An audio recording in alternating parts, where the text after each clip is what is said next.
Assalamualaikum warahmatullahi wabarakatuh dan salam sejahtera kepada semua murid. Okay, berjumpa kita lagi dalam sesi pembelajaran pada kali ini. Okey, mari kita sama-sama tengok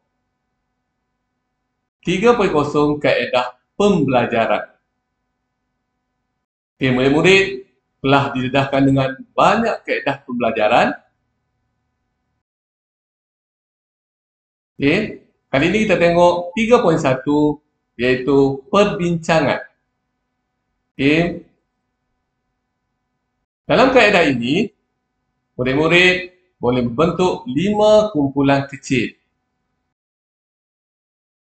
Seterusnya, murid-murid membuat perbincangan dalam kumpulan tersebut tentang isi tersurat dan tersirat berdasarkan video yang akan ditunjukkan.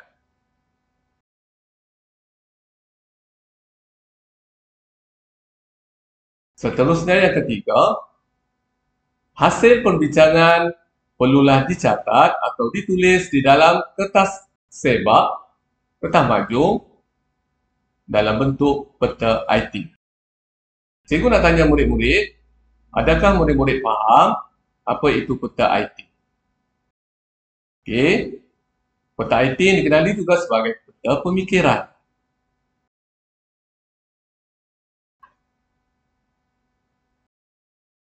Selepas murid-murid melaksanakan aktiviti pembelajaran, kaedah pembelajaran perbincangan, seterusnya murid-murid perlu melaksanakan kaedah gallery walk.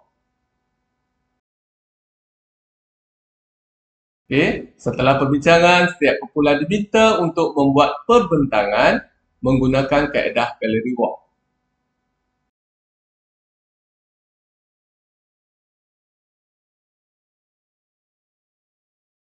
Murid akan dibekalkan dengan borang penilaian perbentangan dan borang penilaian kumpulan.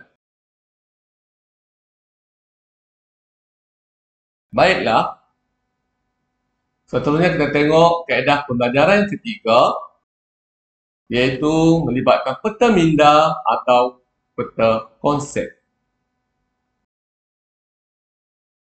Ramai dalam kalangan murid yang suka membuat peta minda. Betul atau tidak?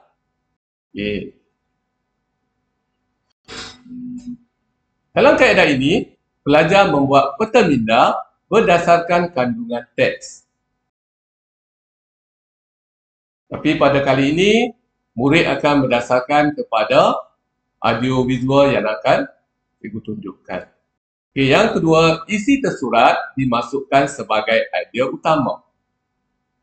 Yang ketiga, pelajar menambah cabang isi tersirat berdasarkan pengalaman dan tafsiran. Apa dia punya manfaatnya? Iaitu untuk membantu pelajar melihat hubungan antara isi tersurat dan isi tersirat.